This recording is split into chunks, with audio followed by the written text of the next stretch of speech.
Your Word is Your Wand by Florence Scovel Shinn, originally published in 1928. Chapter 1. Your Word is Your Wand.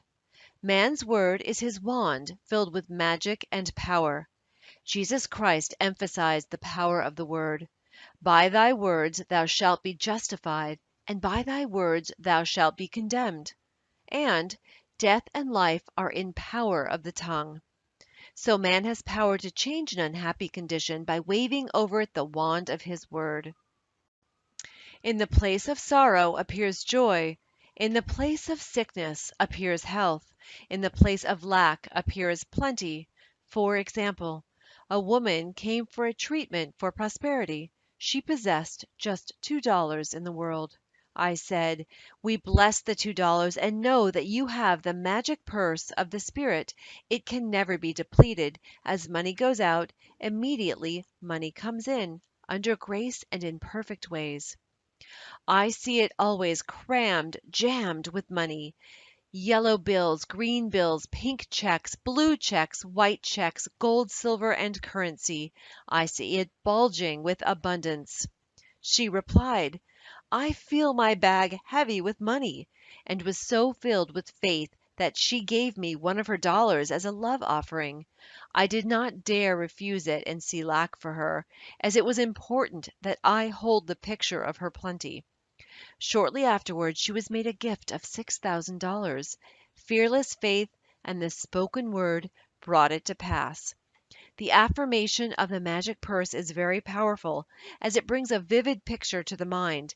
It is impossible not to see your purse or wallet filled with money when using the words crammed, jammed. The imaging faculty is the creative faculty, and it is important to choose words which bring a flash of the fulfillment of the demand. Never force a picture by visualizing. Let the divine idea flash into your conscious mind. Then the student is working according to the divine design. See the game of life and how to play it. Jesus Christ said, "Ye shall know the truth, and the truth shall make you free." This means that man must know the truth of every situation which confronts him. There is no truth in lack or limitation. He waves over it the wand of his word, and the wilderness rejoices and blossoms as the rose. Fear, doubt, anxiety, anger, and resentment pull down the cells of the body, shock the nervous system, and are the causes of disease and disaster. Happiness and health must be earned by absolute control of the emotional nature. Power moves, but is never moved. When man stands calm and serene, has a good appetite, feels contented and happy when appearances are against him, he has reached mastery. Then he has power to rebuke the winds and the waves, to control conditions. His word is his wand, and he transmutes apparent failure into success. He knows his universal supply is endless and immediate, and all his needs manifest instantly on the external.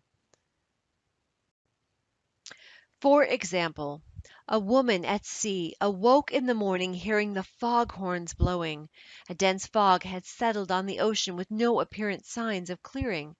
She immediately spoke the word, "There are no fogs in divine mind, so let the fog be lifted. I give thanks for the sun." Soon the sun came out, for man has dominion over the elements, over all created things. Every man has power to lift the fog in his life. It may be a fog of lack of money, love, happiness, or health. Give thanks for the sun. Chapter 2. Success. There are certain words or pictures which impress the subconscious mind.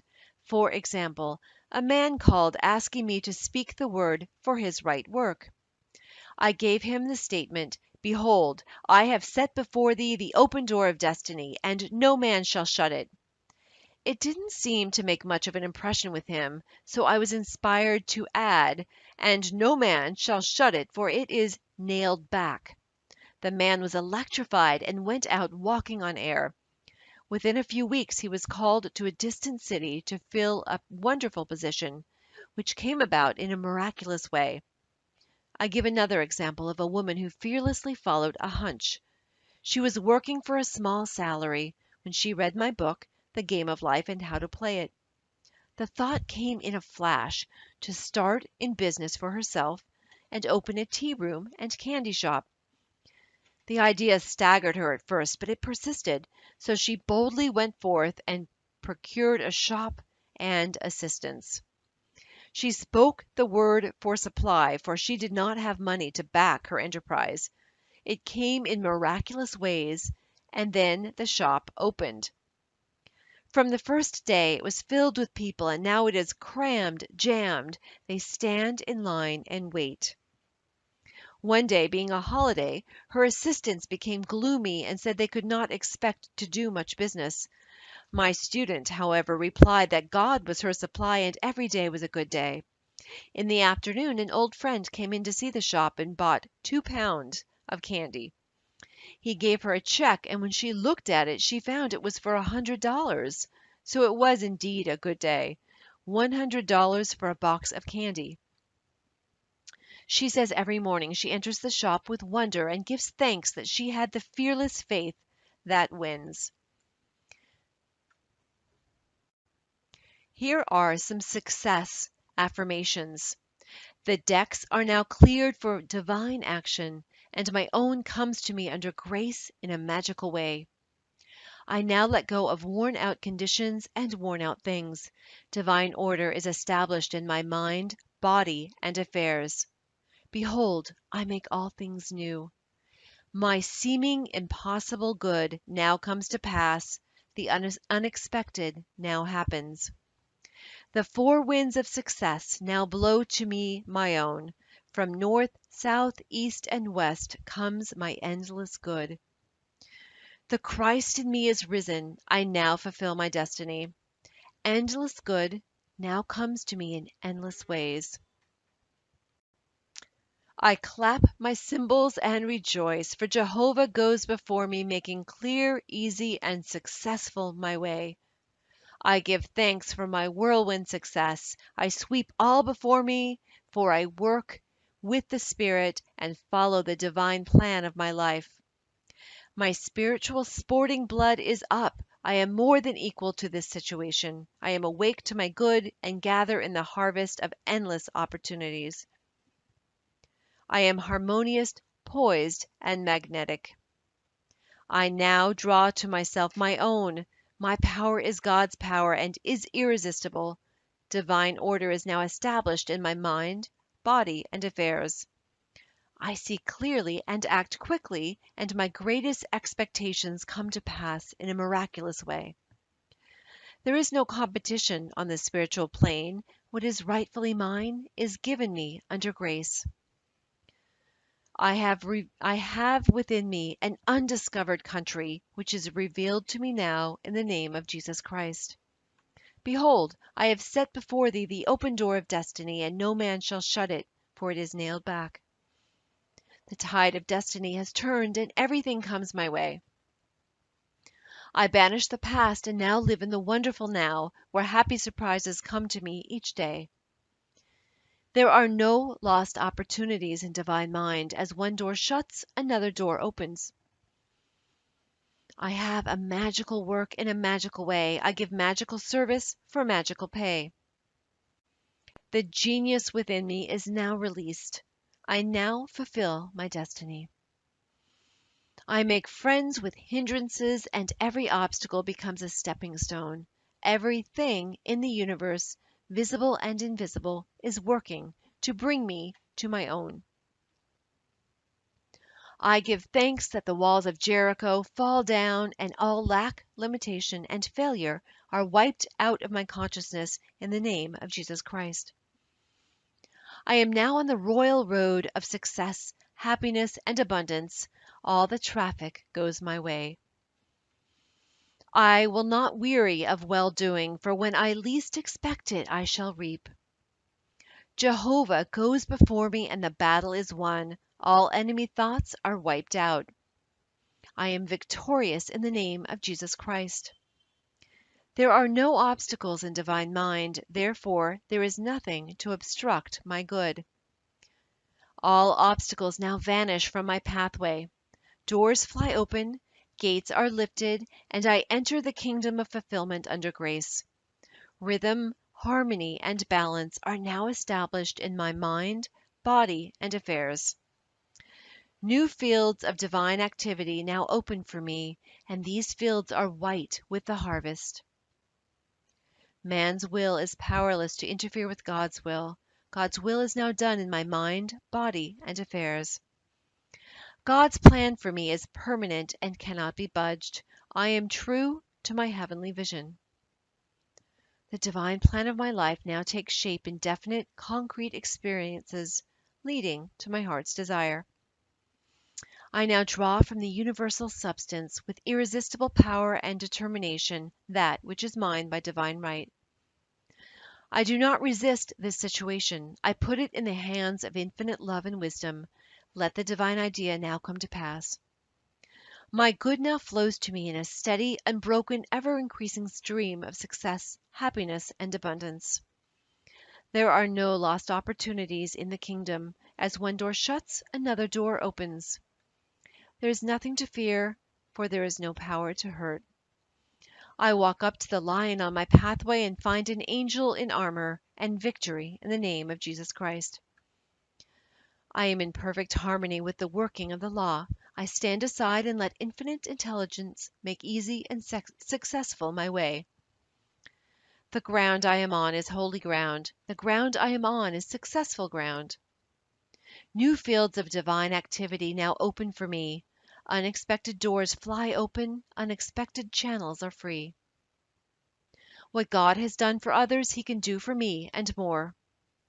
I am as necessary to God as He is to me, for I am the channel to bring His plan to pass. I do not limit God by seeing limitation in myself. With God and myself, all things are possible. Giving precedes receiving, and my gifts to others precede God's gifts to me. Every man is a golden link in the chain of my good. My poise is built upon a rock. I see clearly and act quickly. God cannot fail, so I cannot fail. The warrior within me has already won. Thy kingdom come in me. Thy will be done in me and my affairs. Chapter 3. Prosperity. Man comes into the world financed by God, with all that he desires or requires already on his pathway. This supply is released through faith and the spoken word. If thou canst believe, all things are possible. For example, a woman came to me one day to tell me of her experience in using an affirmation she had read in my book, The Game of Life, and how to play it. She was without experience, but desired a good position on the stage. She took the affirmation, "Infinite Spirit, open the way for my great abundance. I am an irresistible magnet for all things that belong to me by divine right." She was given a very important part in a successful opera. She said, "It was a miracle due to that affirmation, which I repeated hundreds of times." Prosperity affirmations. I now draw from the abundance of the spheres my immediate and endless supply. All channels are free. All doors are open. I now release the gold mine within me. I am linked with an endless golden stream of prosperity which comes to me under grace in perfect ways.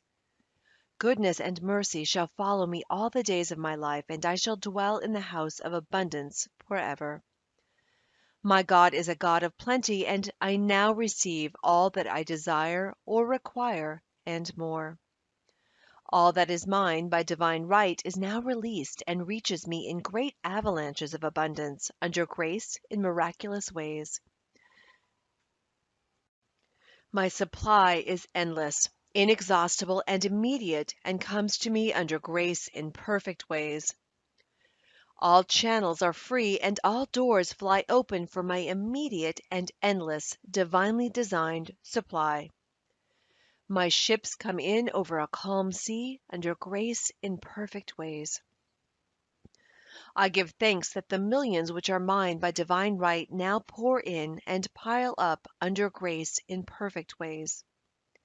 Unexpected doors fly open, unexpected channels are free, and endless avalanches of abundance are poured out upon me under grace in perfect ways. I spend money under direct inspiration wisely and fearlessly, knowing my supply is endless and immediate. I am fearless in letting money go out, knowing God is my immediate and endless supply. Chapter 4. Happiness. In that wonderful moving picture, The Thief of Baghdad, we were told in letters of light that happiness must be earned. It is earned through perfect control of the emotional nature. There can be no happiness where there is fear, apprehension, or dread. With perfect faith in God comes a feeling of security and happiness. When man knows that there is an invincible power that protects him and all that he loves, and brings to him every righteous desire of the heart, he relaxes all nervous tension and is happy and satisfied. He is undisturbed by adverse appearances, knowing that infinite intelligence is protecting his interest and utilizing every situation to bring his good to pass. I will make a way in the wilderness and rivers in a desert. Uneasy lies the head that wears a frown. Anger, resentment, ill will, jealousy, and revenge rob man of his happiness and bring sickness, failure, and poverty in their wake. Resentment has ruined more homes than drink and killed more people than war. For example, there was a woman who was healthy and happy and married to a man she loved. The man died and left part of his estate to a relative. The woman was filled with resentment. She lost weight, was unable to do her work, developed gallstones, and became very ill. A metaphysician called upon her one day. He said, "Woman, see what hate and resentment have done to you? They have caused hard stones to form in your body, and only forgiveness and goodwill can cure you." The woman saw the truth of this statement. She became harmonious and forgiving, and regained her splendid health. Affirmations for happiness. I am now deluged with the happiness that was planned for me in the beginning. My barns are full, my cup flows over with joy. My endless good now comes to me in endless ways. I have a wonderful joy in a wonderful way, and my wonderful joy has come to stay. Happy surprises come to me each day. I look with wonder at that which is before me. I walk boldly up to the lion on my pathway and find it is a friendly Airedale. I am harmonious, happy, radiant, detached from the tyranny of fear. My happiness is built upon a rock. It is mine now and for all eternity. My good now flows to me in a steady, unbroken, ever-increasing stream of happiness. My happiness is God's affair, therefore no one can interfere. As I am one with God, I am now one with my heart's desire. I give thanks for my permanent happiness, my permanent health, my permanent wealth, my permanent love. I am harmonious, happy, and divinely magnetic, and now draw to me my ships over a calm sea. God's ideas for me are perfect and permanent. My heart's desire is a perfect idea in divine mind, incorruptible and indestructible, and now comes to pass under grace in a magical way. Chapter 5. Love. With love can come terrific fear. Nearly every human comes into the world with a mythical rival in the back of his or her mind who is there to rob him or her of love. For instance, she has been called the other woman. Of course, it comes from a person's belief in duality. So long as a woman visualizes interference, it will come. The same is true for a man. It is usually very difficult for a woman to see herself loved by the man she loves. It is often very difficult as well for a man to see himself loved by the woman he loves. So these affirmations are to impress the truth of the situation upon one's subconscious mind, for in reality there is only oneness. Love affirmations. As I am one with God, the undivided one, I am one with my undivided love and undivided happiness. The light of the Christ within now wipes out all fear, doubt, anger, and resentment. God's love pours through me, an irresistible magnetic current. I see only perfection and draw to me my own. Divine love through me now dissolves all seeming obstacles and makes clear, easy, and successful my way. I love everyone, and everyone loves me. My apparent enemy becomes my friend, a golden link in the chain of my good. I am at peace with myself and with the world. I love everyone, and everyone loves me. The floodgates of my good now open. Chapter 6. Marriage. Unless marriage is built upon the rock of oneness, it cannot stand. Two souls with but a single thought, two hearts that beat as one. The poet understood this, for unless husband and wife are living the same thoughts, they must inevitably drift apart. Thought is a tremendous vibratory force, and man is drawn to his thought creations. For example, a man and woman married and were apparently happy. The man became successful and his taste improved, but the wife still lived in a limited consciousness. Whenever the man bought anything, he went to the best shops and selected what he needed, regardless of price. Whenever the wife went out, she haunted the 5 and 10 cent stores. He was living, in thought, on Fifth Avenue, and her thought world was on Third Avenue. Eventually, the break and separation came. There is for each person his other half, or divine selection. These two are one in their thought worlds. These are the two whom God has joined together, and no man shall, or can, part asunder. The twain shall be made one. For in the superconscious mind of each is the same divine plan. Marriage affirmations. I give thanks that the marriage made in heaven is now made manifest upon earth. The twain shall be made one now and for all eternity. Chapter 7. Forgiveness. I forgive everyone, and everyone forgives me.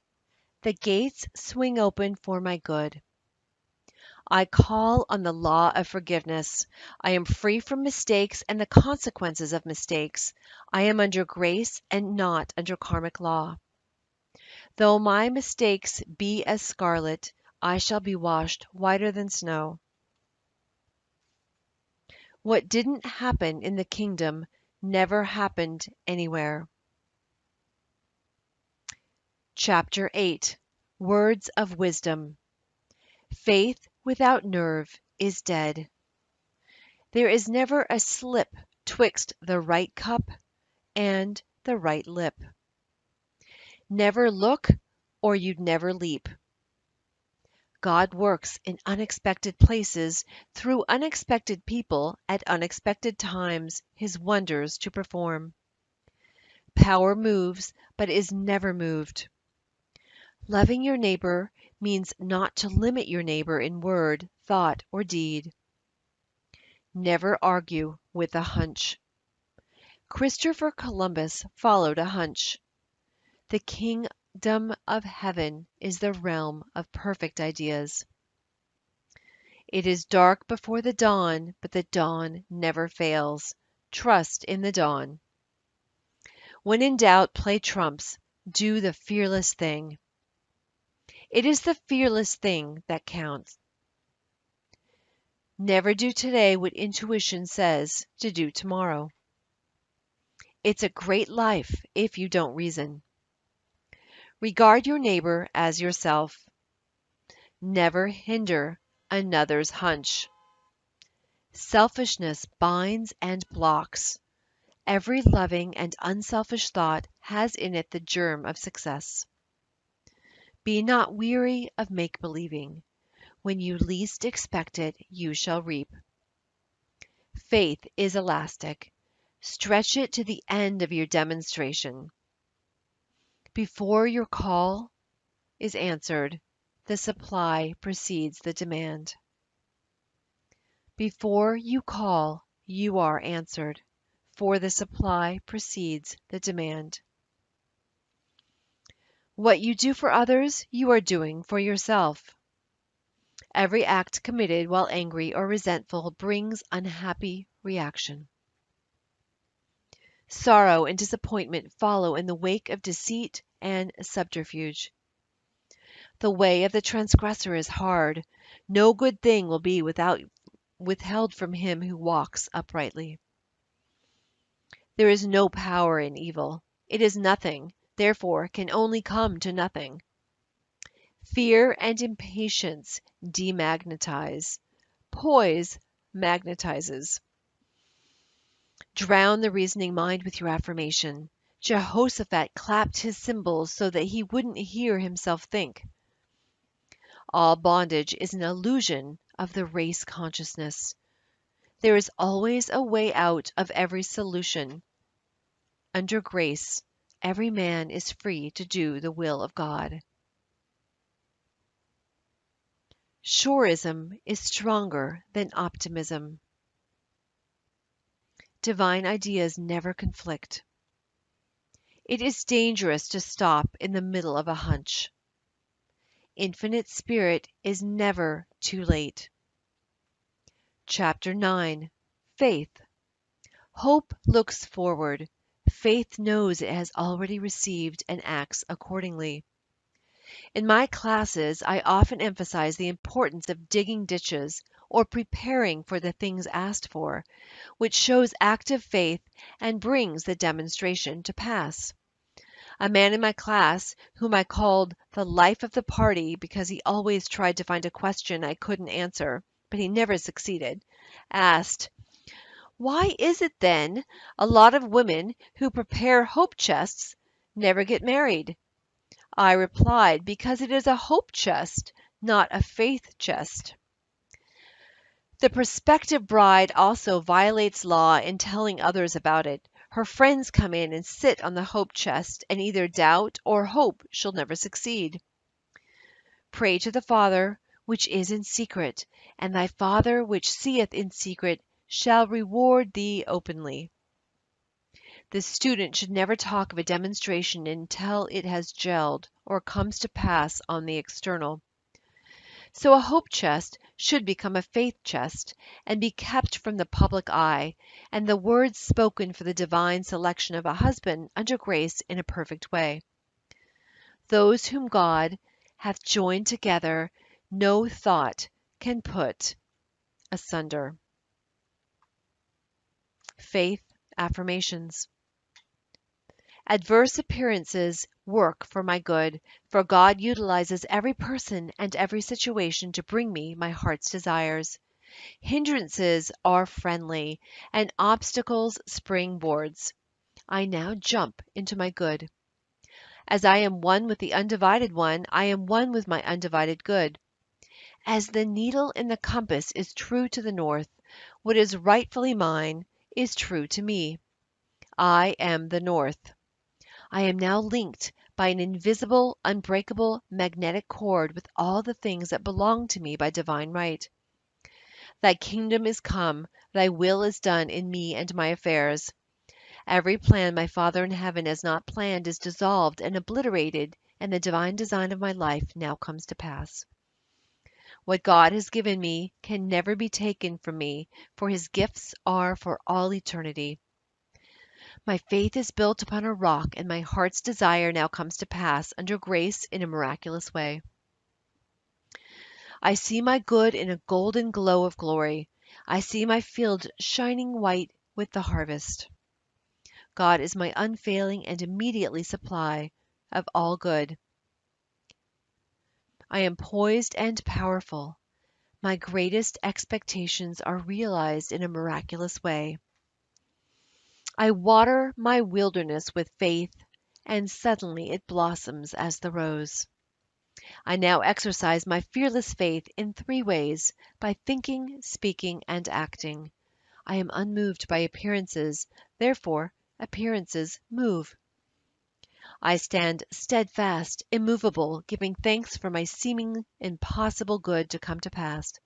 For I know with God it is easy of accomplishment, and his time is now. God's plans for me are built upon a rock. What was mine in the beginning is mine now and ever shall be. I know there is nothing to defeat God. Therefore, there is nothing to defeat me. I wait patiently on the Lord. I trust in him. I fret not myself because of evildoers, because every man is a golden link in the chain of my good. And he now gives to me the desires of my heart. I have now the fearless faith of the Christ within. At my approach, barriers vanish and obstacles disappear. I am steadfast, immovable, for the fields are already white with the harvest. My fearless faith in God now brings the divine design of my life to pass. All fear is now banished in the name of Jesus Christ, for I know there is no power to hurt. God is the one and only power. I am in perfect harmony with the working of the law, for I know that infinite intelligence knows nothing of obstacles, time, or space. It knows only completion. God's works in unexpected and magic ways his wonders to perform. I now prepare for the fulfillment of my heart's desire. I show God I believe his promise will be kept. I now dig my ditches deep with faith and understanding, and my heart's desire comes to pass in a surprising way. My ditches will be filled at the right time, bringing all that I have asked for and more. I now put to flight the army of the aliens, or negative thoughts. They feed on fear and starve on faith. God's ideas cannot be moved. Therefore, what is mine by divine right will always be with me. I give thanks that I now receive the righteous desires of my heart. Mountains are removed, valleys exalted, and every crooked place made straight. I am in the kingdom of fulfillment. I have perfect confidence in God, and God has perfect confidence in me. God's promises are built upon a rock. As I have asked, I must receive. Let me never wander from my heart's desire. I do not limit the Holy One of Israel in word, thought, or deed. With God all things are easy and possible now. I stand aside and watch God work. It interests me to see how quickly and easily he brings the desires of my heart to pass. Before I called, I was answered, and I now gather in my harvest in a remarkable way. He who watches over my heart's desire neither slumbers nor sleeps. Seeming impossible doors are open. Seeming impossible channels are free in the name of Jesus Christ. My good is a perfect and permanent idea in divine mind, and must manifest, for there is nothing to prevent. I cast every burden on the Christ within, and I go free. Chapter 10. Loss. If man loses anything, it shows there is a belief of loss in his subconscious mind. As he erases this false belief, the article or its equivalent will appear on the external. For example, a woman lost a silver pencil in a theater. She made every effort to find it, but it was not returned. She denied loss, taking the affirmation, "I deny loss. There is no loss in divine mind. Therefore, I cannot lose that pencil. I will receive it or its equivalent." Several weeks elapsed. One day she was with a friend who wore about her neck on a cord a beautiful gold pencil, who turned to her and said, "Do you want this pencil? I paid $50 for it at Tiffany's." The woman was aghast and replied, almost forgetting to thank her friend, "Oh God, aren't you wonderful? The silver pencil wasn't good enough for me." Man can only lose what doesn't belong to him by divine right or isn't good enough for him. There is no loss in divine mind. Therefore, I cannot lose anything that is rightfully mine.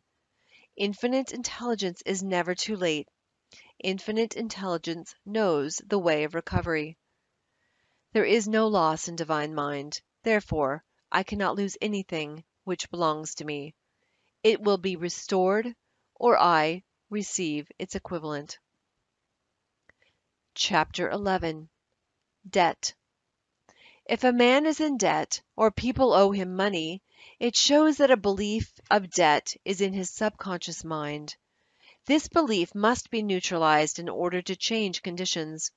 For example, a woman came to me saying a man had owed her $1,000 for years which she could not compel him to pay.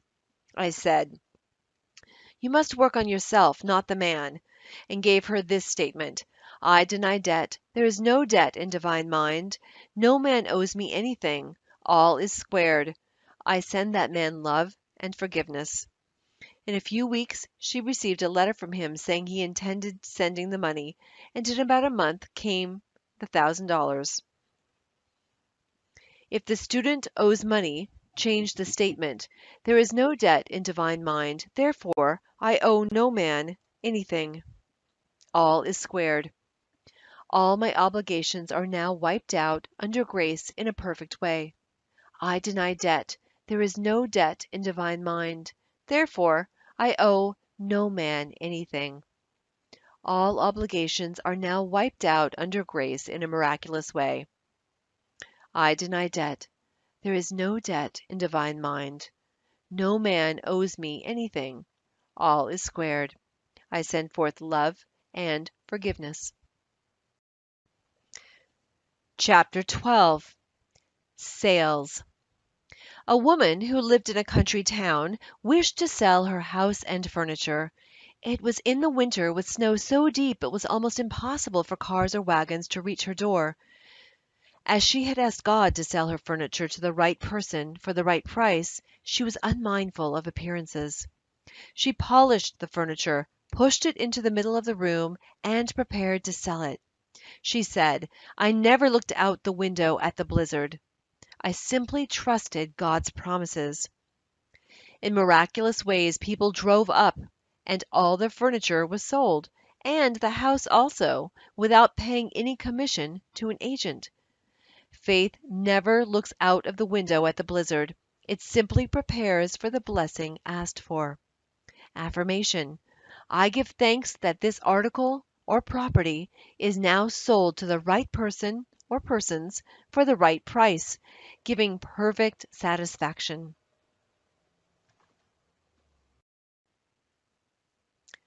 Chapter 13. Interviews. There is no competition on the spiritual plane. What is mine is given me under grace. I am identified in love with the spirit of this person or persons. God protects my interest, and the divine idea now comes out of the situation. Chapter 14. Guidance. Always on man's pathway is his message or his lead. For example, a woman was much troubled over an unhappy situation. She thought to herself, "Will it ever clear up?" Her maid was standing near and commenced to tell her of her experiences. The woman was too worried to be interested, but listened patiently. The maid was saying, "I worked in a hotel once where there was a very amusing gardener. He always said such funny things. It had been raining for 3 days, and I said to him, 'Do you think it will ever clear up?'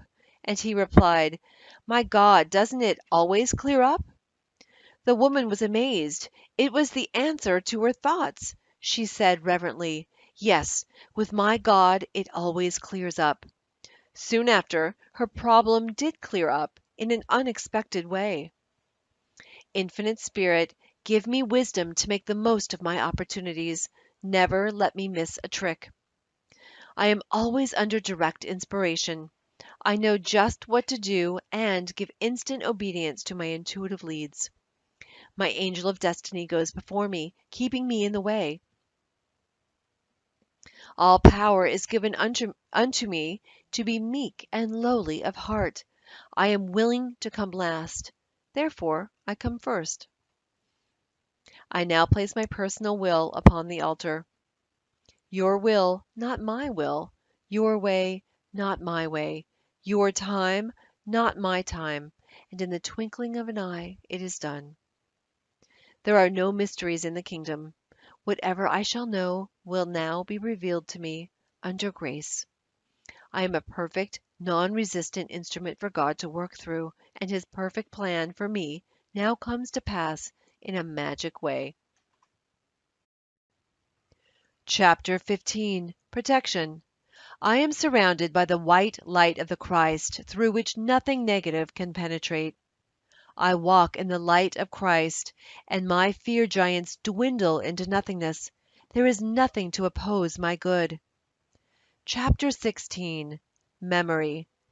There is no loss of memory in divine mind. Therefore, I recollect everything I should remember, and I forget all that is not, for my good. Chapter 17. The Divine Design. There is a divine design for each human. Just as the perfect picture of the oak is in the acorn, the divine pattern of one's life is in the superconscious mind of a man or woman. In the divine design there is no limitation, only health, wealth, love, and perfect self-expression. So on man's pathway there is always a divine selection.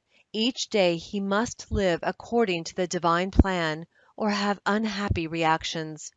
For example, a woman moved into a new apartment which she had almost furnished, when the thought came to her, on that side of the room should stand a Chinese cabinet. Not long after, she was walking by an antique shop. She glanced in, and there stood a magnificent Chinese cabinet, about 8 feet high, elaborately carved. She entered and asked the price. The salesman said it was worth $1,000, but the woman who owned it was willing to take less. The man added, "What will you offer for it?"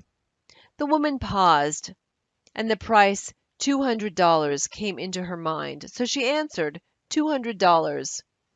The man said he would let her know if the offer was satisfactory. She did not want to cheat anyone or get anything which was not rightfully hers, so going home she said, repeatedly, "If it's mine, I can't lose it, and if it's not mine, I don't want it." It was a snowy day, and she said she emphasized her words by kicking the snow from right to left, clearing a pathway to her apartment. Several days elapsed when she was notified that the woman was willing to sell the cabinet for $200. There is a supply for every demand, from Chinese cabinets to millions of dollars. Before ye call, I shall answer. But unless it is divinely selected cabinet or millions, they would never bring happiness. Except the Lord build the house, they labor in vain that build it. Psalm 127:1. I let go of everything not divinely designed for me, and the perfect plan of my life now comes to pass. What is mine by divine right can never be taken from me. God's perfect plan for me is built upon a rock. I follow the magic path of intuition and find myself in the promised land under grace. My mind, body, and affairs are now molded according to the divine pattern within. God is the only power, and that power is within me. There is only one plan, God's plan, and that plan now comes to pass. I give thanks that I now bring forth the universal substance, everything that satisfies all the righteous desires of my heart. The divine design of my life now comes to pass. I now fill the place that I can fill and no one else can fill. I now do the things which I can do and no one else can do. I am fully equipped for the divine plan of my life. I am more than equal to the situation. All doors now open for happy surprises, and the divine plan of my life is sped up under grace. Chapter 18. Health. When man is harmonious and happy, he is healthy. All sickness comes from sin or violation of spiritual law. Jesus Christ said, "Be thou healed, your sins are forgiven." Resentment, ill will, hate, fear, etc., etc., tear down the cells of the body and poison the blood. Accidents, old age, and death itself come from holding wrong mental pictures. When man sees himself as God sees him, he will become a radiant being, timeless, birthless, and deathless, for God made man in his likeness and in his image. I deny fatigue, for there is nothing to tire me. I live in the kingdom of eternal joy and absorbing interest. My body is the body electric, timeless and tireless, birthless and deathless. Time and space are obliterated.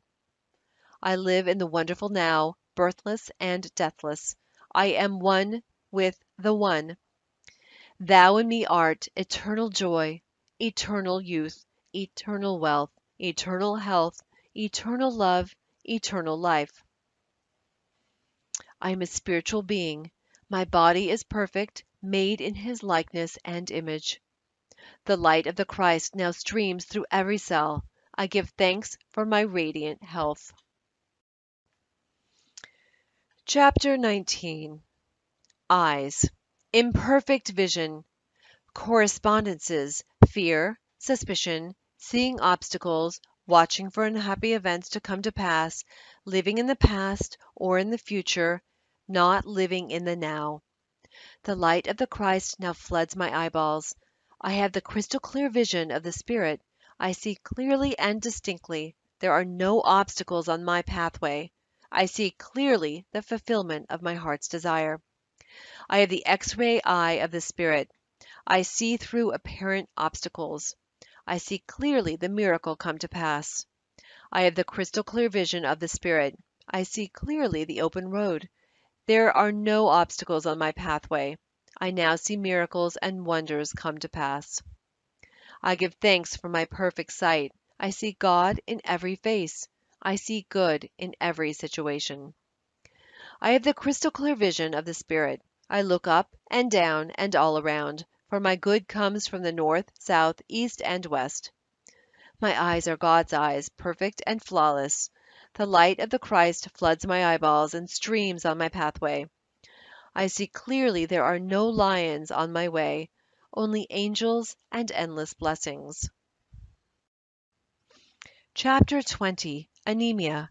Correspondences, unfed desires, or lack of happiness. I am nourished by the Spirit within. Every cell in my body is filled with light. I give thanks for radiant health and endless happiness. This statement may be used in the healing of any disease. Chapter 21. Ears. Correspondences of deafness, strong personal will, stubbornness, and a desire not to hear certain things. My ears are the ears of spirit. The light of the Christ now streams through my ears, dissolving all hardness or malformation. I hear clearly the voice of intuition and give instant obedience. I hear clearly glad tidings of personal joy. Chapter 22. Rheumatism. Correspondences, fault-finding, criticism. The light of the Christ now floods my consciousness, dissolving all acid thoughts. I love everyone, and everyone loves me. I give thanks for my radiant health and happiness. Chapter 23. False growths. correspondences, jealousy, hatred, resentment, fear. Every plant my Father in heaven has not planted shall be rooted up. All false ideas in my consciousness are now obliterated. The light of the Christ streams through every cell, and I give thanks for my radiant health and happiness now and forevermore. Chapter 24. Heart disease, correspondences, fear, anger. My heart is a perfect idea in divine mind and is now in its right place, doing its right work. It is a happy heart, a fearless heart, and a loving heart. The light of the Christ streams through every cell, and I give thanks for my radiant health. Chapter 25. Animals. I deny any appearance of disorder. This pet is a perfect idea in divine mind and now expresses God's perfect idea of a perfect pet. Infinite intelligence illuminates and directs this animal. It is a perfect idea in divine mind and is always in its right place. Chapter 26. The Elements. Man is made in God's likeness and image, and is given power and dominion over all created things. He has power to rebuke the winds and the waves, check floods, or bring rain when it is needed. There is a tribe of Native Americans who live in the desert country and depend on the power of prayer only to bring rain to water their crops. They have a rain dance, which is a form of prayer, but no chief is allowed to take part who has any fear. They give exhibitions of courage before they are admitted to the ceremonies. A woman, who was an eyewitness, told me that out of a blue sky came a deluge of rain, the sun still shining. Fire affirmation. Fire is man's friend and is always in its right place, doing its right work. Drought affirmation. There is no drought in divine mind. I give thanks for the right amount of rain to nourish these crops or garden. I see clearly this gentle downpour, and the manifestation is now. Storms affirmation. The Christ within now rebukes the winds and the waves, and there comes a great calm.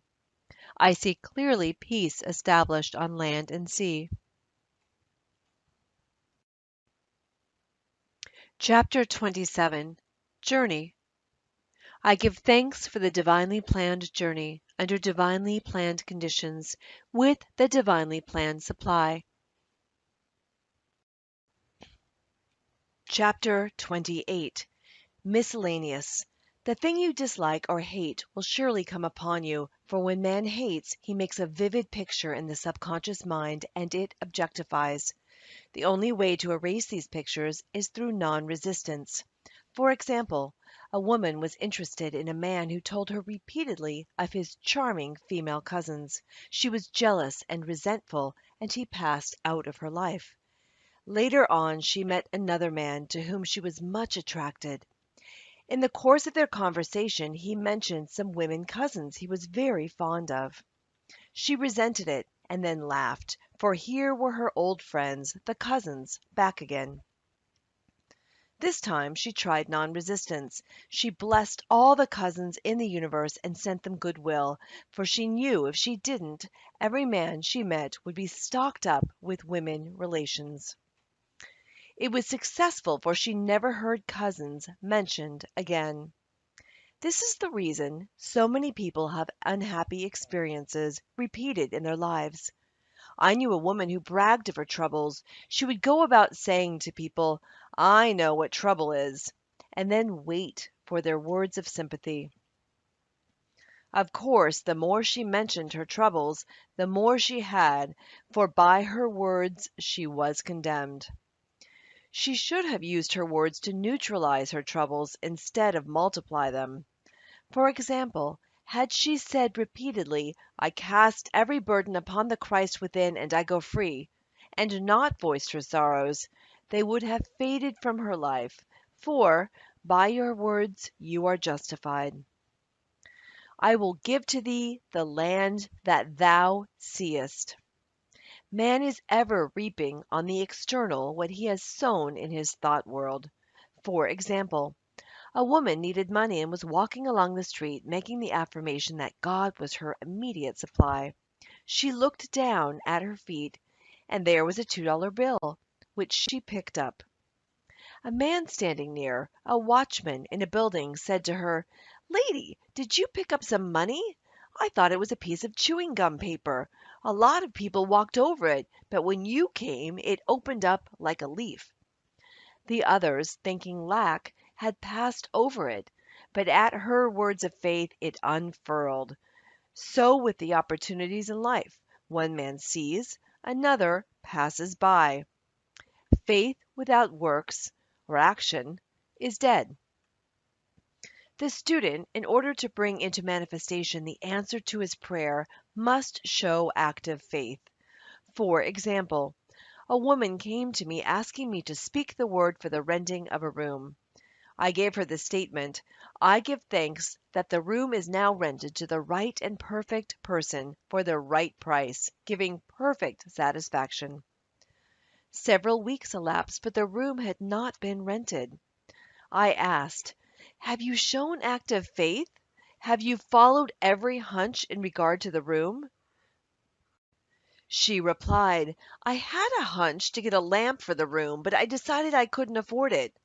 I said, "You'll never rent the room until you get that lamp, for in buying the lamp you are acting your faith, impressing the subconscious mind with certainty."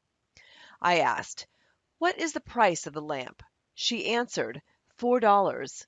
I exclaimed, "$4 standing between you and the perfect renter." She became so enthusiastic she bought 2 lamps. About a week elapsed, and in walked the perfect renter.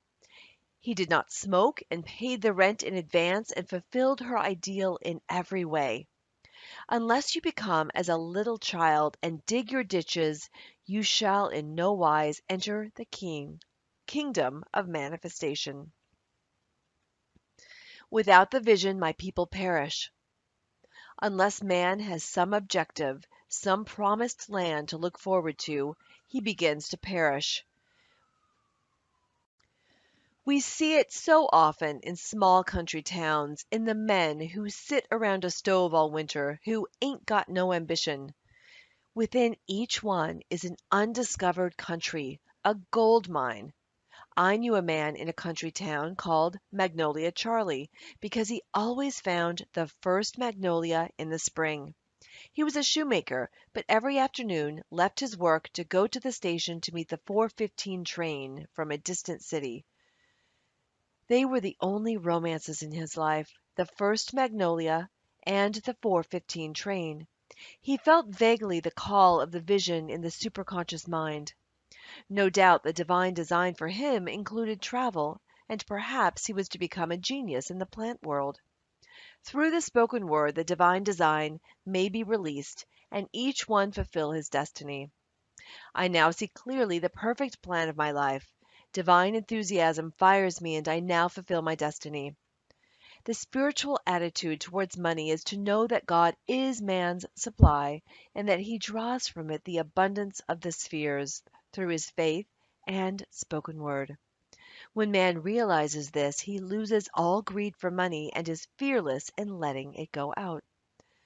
With his magic purse of the spirit, his supply is endless and immediate, and he knows also that giving precedes receiving.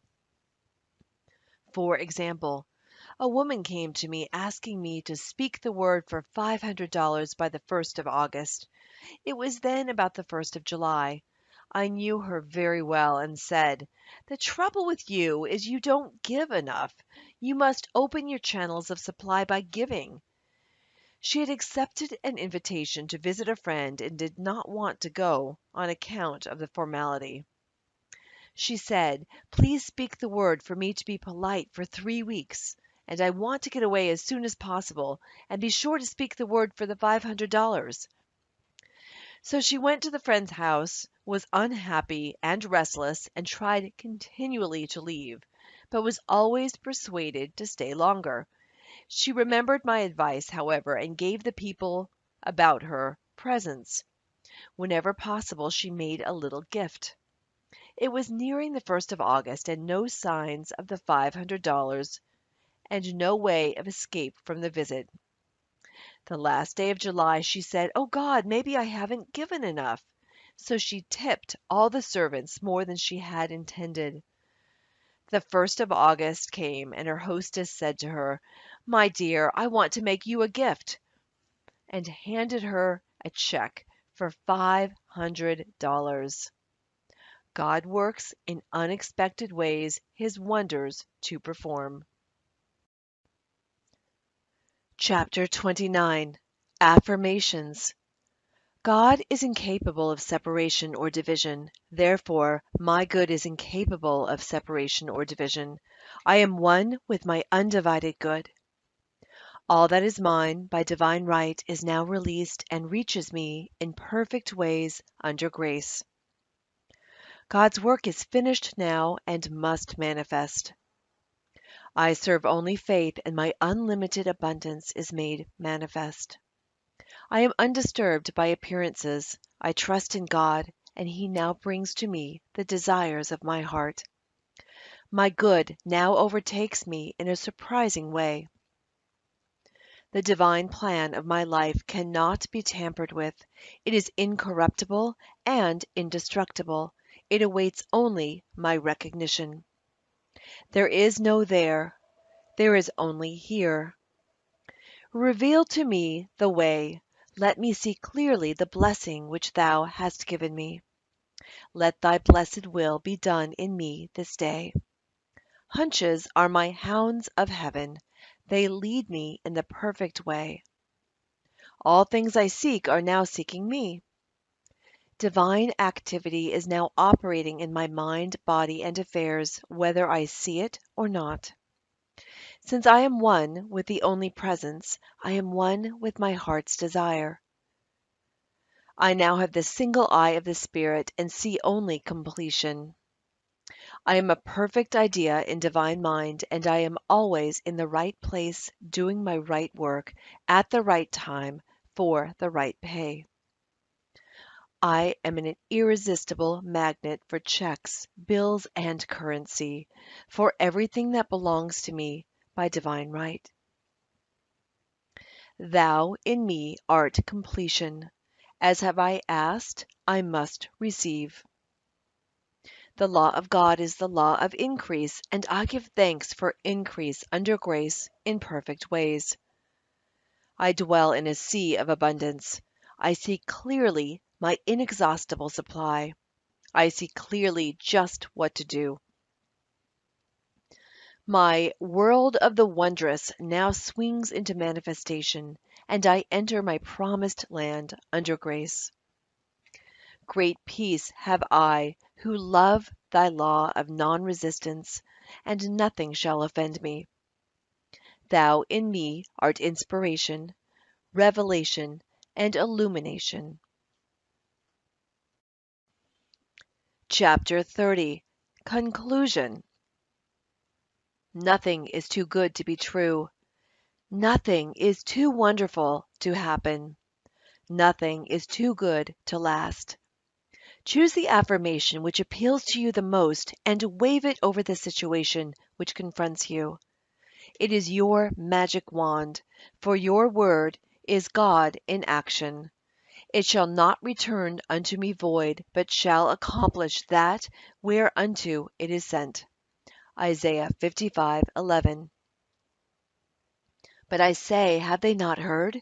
Yes, verily, their sound went unto all the earth, and their words unto the end of the world. Romans 10:18. The end.